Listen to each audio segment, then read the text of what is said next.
Hello everyone, it's Cassie Clark from the Oregon Office of Rural Health, and we'll go ahead and get started with today's presentation. I do show that a few more people are registered that haven't logged in yet, so you'll just have to excuse the little ding when they chime in on the phone. I'm excited about our presentation today on designing restorative environments for patients and healthcare providers, an introduction to healing gardens and creating low-cost wellness features with David Sacamano. I just wanted to run through a few housekeeping items first, so before I turn over to David. First of all, if you have a mute button on your phone, please press that now. We are recording this presentation and it will be posted to our website later this week. So if you don't have a mute button, please press *6. And then just remember to hit *6 again if you have a question for our presenter. You can also raise your hand, a little icon that's under the participant's names, and I will monitor that. And if there's a pause in the conversation, I'll ask David to address it at that time. Or you can also chat in a message in the chat box. And I set the sample. I'll go ahead and type another one here in just a minute so that you can see how to do that. And I'll go ahead and introduce our speaker today. Mr. Sacamano brings 15 years of professional experience spanning both private and public practice. His background includes landscape architecture, master planning, parks, trails, and recreation planning and design, urban design, public involvement, and construction management. He strives to integrate ecologically based design principles into every project, utilizing LEED guidelines. I don't know, is it LEED guidelines? He'll probably correct me. He looks for cost-effective approaches that provide resource and energy savings, significant value, and low maintenance. His passion is to create efficient, sustainable, long-term solutions that benefit individual users and owners, as well as the community and environment. Mr. Sacamano demonstrates high capabilities as a landscape architect and planning professional. He is a driven self-starter with natural leadership abilities in business management and development skills. He has customer service focus with regional experience in the planning, design, permitting, and construction of urban landscapes and public open spaces. So I'll go ahead and turn our presentation today over to David. And thank you so much, David, for your time today. Oh, great. Thank you, everyone. As Cassie mentioned, my name is David Sacamano. I'm a landscape architect, and I just want to thank everyone for participating in today's webinar. The title of this webinar is an introduction to healing gardens and creating low-cost wellness features. I'm going to go ahead and spend a little bit of time here just talking about this broad topic of healing gardens. It's a very popular topic right now, and hopefully I can give you guys a little bit of insight and maybe give you guys something that you might want to work on at your own individual facility. So today's presentation, I'm going to focus just briefly on the definition and background of healing gardens. I'm going to talk a little bit about the benefits of therapeutic gardens, which is a kind of a specific subset of healing gardens. Talk a little bit about garden typology, and then we can focus in on essential elements and design frameworks, which can be utilized as you guys start to think about designing facilities or gardens at your own facility. One of the things I wanted to focus on also was looking at low-cost opportunities, specifically for critical access hospitals. Some of the images I'll be showing today are fairly elaborate things, and it's great if you have a larger facility, but what can you do at a smaller facility? What are some smaller, more incremental improvements that can be made? And I'll talk a little bit about some of those options. And then we'll just close with a brief summary and talk about the advantages of therapeutic gardens. So, to start off, what is a healing garden? Healing gardens is really a kind of a broad, general term to define a plant-dominated outdoor environment that's associated with hospitals and healthcare settings that promote human well-being and healing.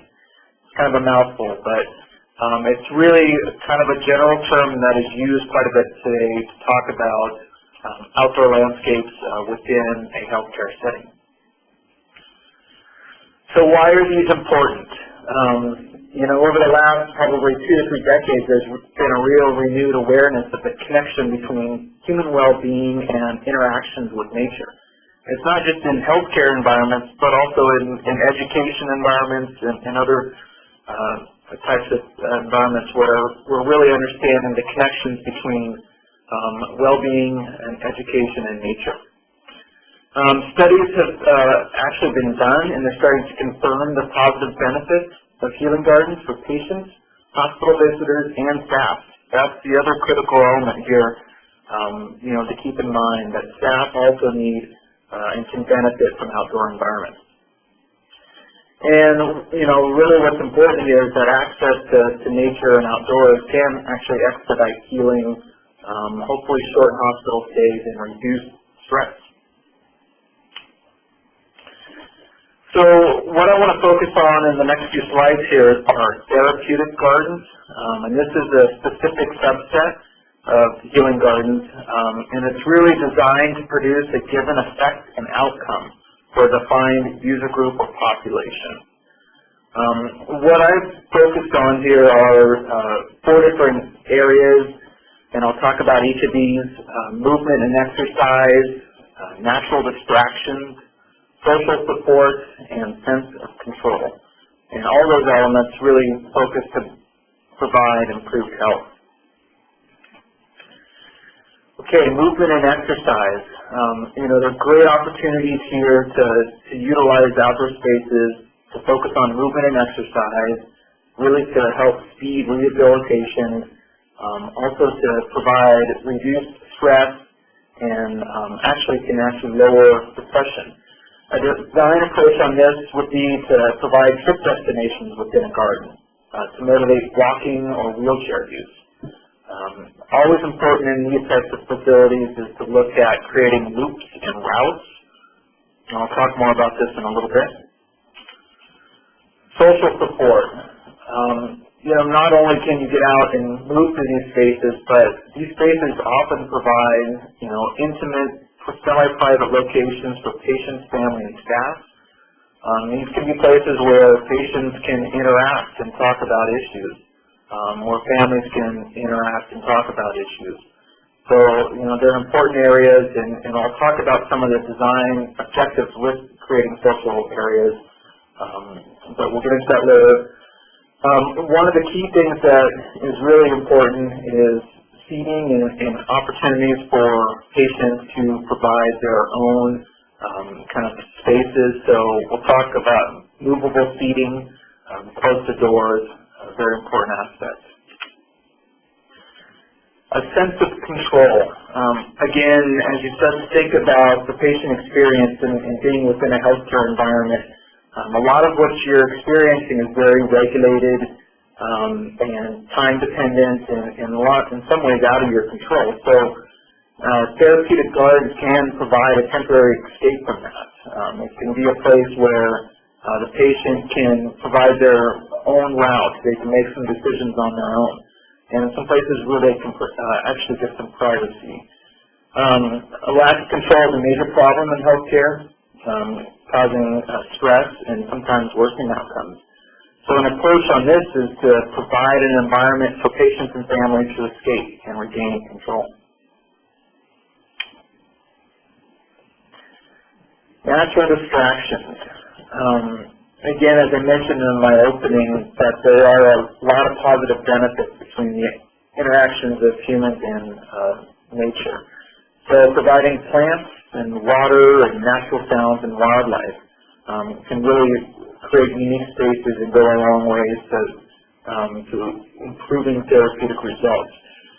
So a design approach on this would be to provide natural features and situations that promote stress reduction and restoration. So again, views, interactions with nature, opportunities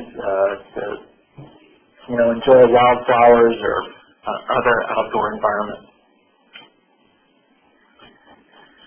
Okay, I'm going to focus in on 4 different types of therapeutic gardens. I've kind of broken these down into 4 different topic areas, and so we'll drill down into each of these now. Restorative, meditative, rehabilitative, and enabling gardens. So restorative gardens, what are these? These primary focus is on psychological and emotional well-being. You really are programming these for a specific user group or patient type. And again, these are generally passive spaces that allow the body to kind of regain balance after stressful events. So these can be quiet spaces, they're more contemplative spaces, typically low-intensity spaces. They're very successful. Meditative gardens. The primary focus here is psychological, but also can be spiritual. And secondary focus on these can be physical well-being. So again, designing these spaces to allow individuals and small groups to quietly reflect and turn inward on the thought process. Again, kind of an escape from environmental situations. Rehabilitative gardens. Really the focus of these is physical rehabilitation. Secondary, what goes with that is psychological and emotional well-being, just by getting through certain issues. These can be kind of unique and can be very specific. You can target a very specific patient population. This could be mobility issues, it could be Alzheimer's, it could be a variety of different specific populations. And there are a lot of very successful garden examples that have been created that focus on these. Oh, slide sideways there.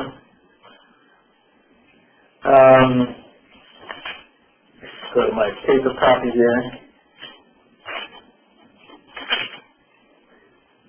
David, down at the bottom of the screen, there you can see there's a little flip button. Ah, thank you. Mm-hmm. I tried to go and do that. Sorry about that. Hey, there we go. Sorry about that. Then the fourth type here is enabling gardens. Primary focus here is anatomical and physiological. So again, physical well-being. These are opportunities for patients to maintain and enhance their physical conditions with targeted patient populations through programmed activities. So again, this can be kind of a physical therapy. It can be things that tune fine growth motor skills, coordination, other types of elements. So again, walking, there's an example here of gardening, other things that patients can actually interact with and enable them to do. Okay, so those are really the four different types of gardens that I'm focused on. I want to talk briefly about the essential elements. So as you start to think about these things, how are we going to create one of these spaces? What do they look like? There's some pretty good kind of items out there that you need to keep in mind as you go through and do planning and programming for a therapeutic garden. So the first one here is accessibility and visibility from inside the facility. This is critical. Patients and visitors will prefer to go to places that they can see from inside the building. There's also a sense of safety. If you are visible from the building, people know that they're being monitored, and if something goes wrong, help is close by.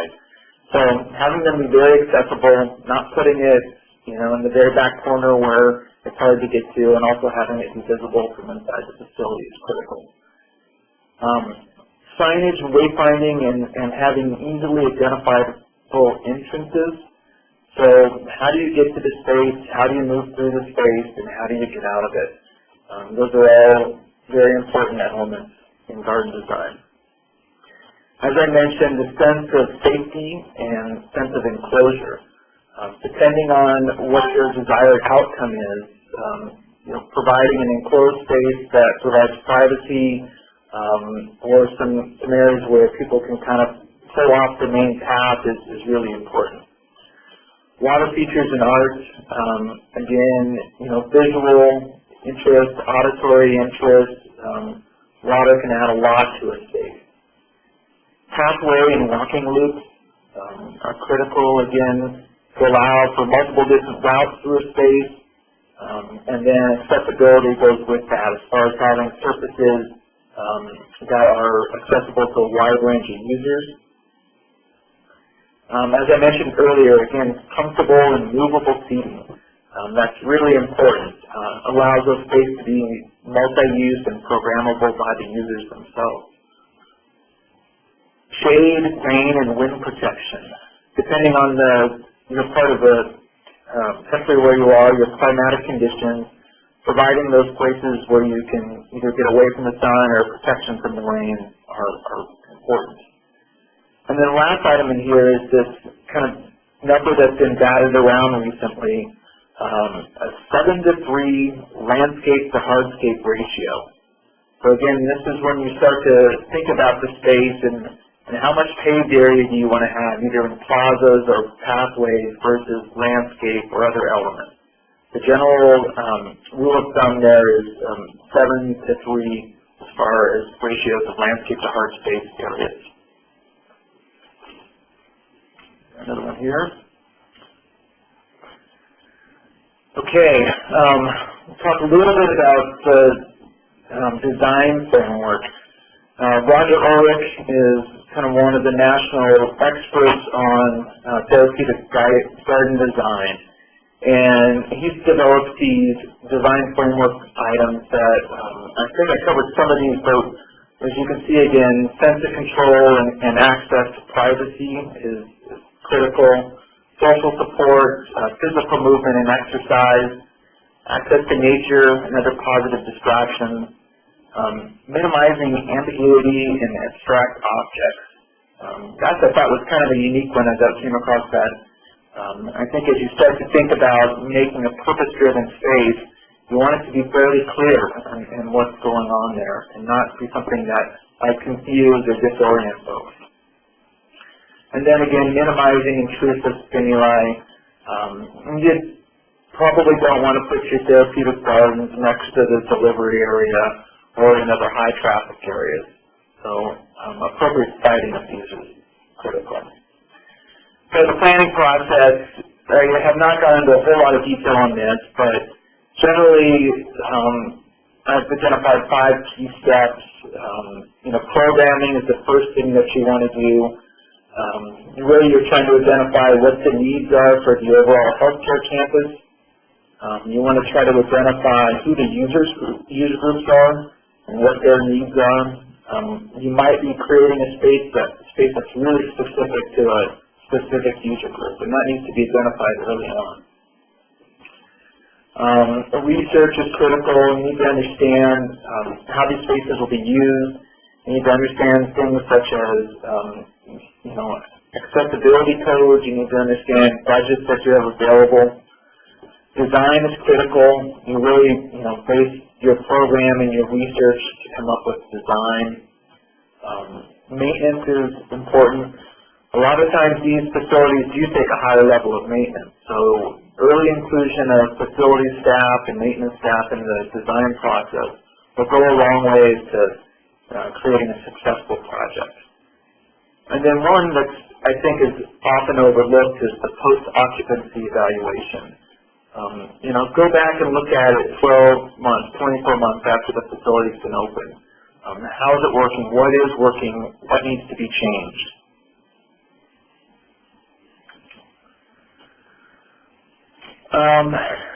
So as I mentioned earlier, I wanted to talk a little bit about a few items that I'm considering or calling low-cost wellness opportunities. And I was focusing in on critical access hospitals. And using some of the typology that I identified earlier, I've identified, I think, 4 different low-cost opportunities. And I'll go through those now. So building off of the idea of social support. Provide areas where patients and visitors and staff can gather and talk. Individuals who are isolated typically have higher levels of stress. So as I mentioned, providing groupings of benches and seating. So if you have a small space and it would be suitable for being a therapeutic garden or some type of restorative space, providing seating opportunities in grouping so that people can come in and be by themselves or also be with others around them. Providing movable tables and chairs. Again, that idea that a space can be flexible. If a family of 8 needs to sit together and talk, and having the opportunity to hold chairs together or move some things around, it really is critical. Group gathering spaces. Again, having spaces that are flexible enough that you can maybe bring in a larger group of people. So having some flexibility to provide that social support opportunity. Physical movement and exercise. Providing safe, measured opportunities for walking, exercise, therapy, and education. One of the things I've been doing on the last few healthcare projects is focusing in on providing walking paths and circuits around a campus. And it's a really easy thing to do, and a lot of times it does not take a whole lot of new construction or development work, but providing a circuit around a campus, and you can create multiple sizes of loops. You can do a short loop, you can have longer loops, and you can create maps or wayfinding elements that go with that. Distance markers, for example. It's been fairly popular, this idea that if someone in a therapeutic situation, you can give them a task that, let's say, go out and walk 100 yards today, and you've got a kind of a mapped out distance around, a circuit around the campus, that's 100 yards. Next week they're going to work on walking 200 yards, so they do a different loop. So providing those paved walking paths around the campus is a great opportunity. You can also do things like incorporating obstacles and challenge elements.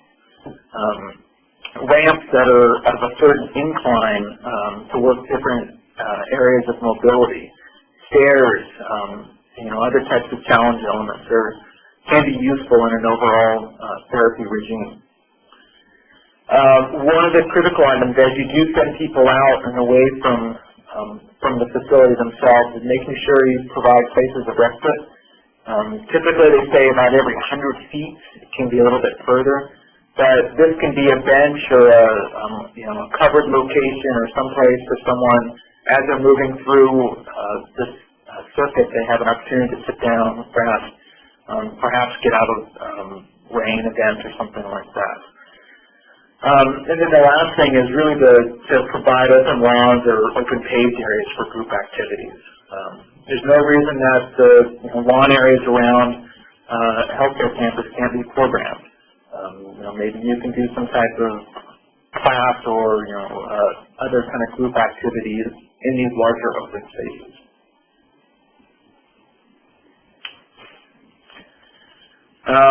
And this one's kind of a no-brainer, but again, this idea of providing access to nature and other positive distractions. So again, providing access or simply just views to outdoor areas where patients, visitors, and staff can experience patterns, colors, sounds, scents, and textures. This can be as simple as a small perennial garden or a rose garden, something in a unique place. It becomes a destination for people to want to go visit and sit and just enjoy. Water features, again, that sound of water, the visual connection with water as it moves. Sculpture and art are fairly simple additions to these spaces that make them very popular. Again, this idea of seasonal colors, scents, again, very important.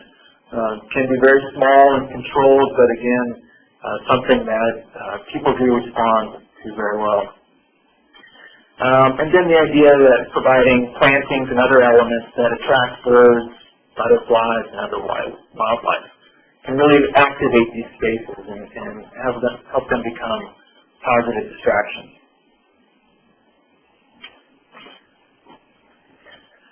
Staff areas. And as I mentioned early on, that's one of the things that can often be overlooked in the overall idea of wellness on a hospital campus. Providing outdoor areas separated from patients and visitors for hospital staff to rest, renew, and restore. So again, every facility has staff break rooms and other kind of indoor places for staff, but folks might consider creating outdoor spaces for staff as well. These can be a small closet area with benches. It could be an outdoor dining terrace, or it could be other things, simple as covered or secured bike parking to encourage alternative transportation or recreation. Again, these things are simple little gestures that can be done that I think most people within a hospital healthcare facility would respond to positively. Again, you start talking about keeping staff employed and long-term staff in a positive workplace environment. These elements can help with that. And then kind of as we wind down here, I wanted to talk just a little bit about some basic sustainable design elements. This kind of breaks away a little bit from therapy gardens, but there are some basic things out there that can be incorporated into a hospital healthcare facility that can actually be sustainable and green design elements, as well as start to meet your goals and objectives for healing environment. So the ones that I have identified here, there are four of them. The first one is trees. Trees providing shade on southern and western building exposures, providing sun protection for outdoor public areas, and shading of parking facilities. Simple addition to the landscape that can provide visual interest and start to help achieve some of those initiatives as far as healing. The xeriscaping, very popular out in the West Coast area. Combination of drought tolerant native plants, fishing irrigation, proper soil care to create low maintenance and sustainable landscape areas. Again, that idea that enhancing the landscape to meet some of the other objectives we've talked about earlier, but doing it in a sustainable manner. Stormwater management, again, another increasingly popular item on larger sites. Use of vegetated swales or elements such as rain gardens and permeable pavements that reduce stormwater runoff and help to restore natural drainage patterns. These elements are typically pretty functional in nature. They have a specific function that they're trying to achieve, but there's no reason that they can't start to see benefits on the campus, start to provide some of that landscape and vegetation that will be incorporated into some of the healing environments. And then lastly, local and renewable materials. Just as you start to select benches and you start to select landscape materials, looking for site features that are comprised of local, recycle, and renewable raw materials. So again, just general little green design elements. A lot of this is stuff that, as Kathy mentioned earlier, are identified in the LEED standards for new development, and they're just simple things that can be incorporated. So, just in conclusion here, talking about the benefits of healing gardens. Again, Roger Ulrich has identified the advantages for healthcare facilities, and he's broken these out in probable and potential advantages. So again, this idea of reduction in stress for patients, staff, and visitors, reduced pain in patients, and part of that goes towards the distractions that these spaces can provide. Reduction in depression. These are especially possible if gardens foster exercise and get people outdoors and moving. It's been reported higher quality of life for chronic and terminally ill patients, especially if the gardens foster exercise. Again, we talked about having these spaces. They can be very specific to a certain user group, and that'll definitely drive the way they're designed and managed. Potential advantages, reduced costs, shorter lengths of stay are possible, and maybe even less of the use of pain medication. Increased patient mobility and independence, again that idea of self-control and being able to have some items that they can control in their day-to-day experience. Higher patient satisfaction, and then, as I've mentioned, this idea of increased staff job satisfaction. Again, don't forget about the staff. I know we're all in the business to provide healthcare for patients, but staff are extremely important in this as well. So that's pretty much it. I thought this quote was kind of interesting. Henry David Thoreau, with the latest inclination to be well, we should not be sick. Nature is but another name for health. And that concludes my webinar. Well, that was fantastic, David. What great ideas. And I left the quote at the end. I mean, how timely for something that was written so long ago. But if anyone has any questions, please feel free to ask them of David now. I think it was just very informative and lots of tips for people to consider that can be easily duplicated. Yeah. For those in Oregon that have the ability to drive by Lebanon Hospital, they have an amazing healing garden that I can tell you is wonderful for those even just road weary from traveling. That get the luxury of meeting at that hospital. That they have it for their chemo patients to sit and watch. They actually have 2 of them there. It's just absolutely beautiful.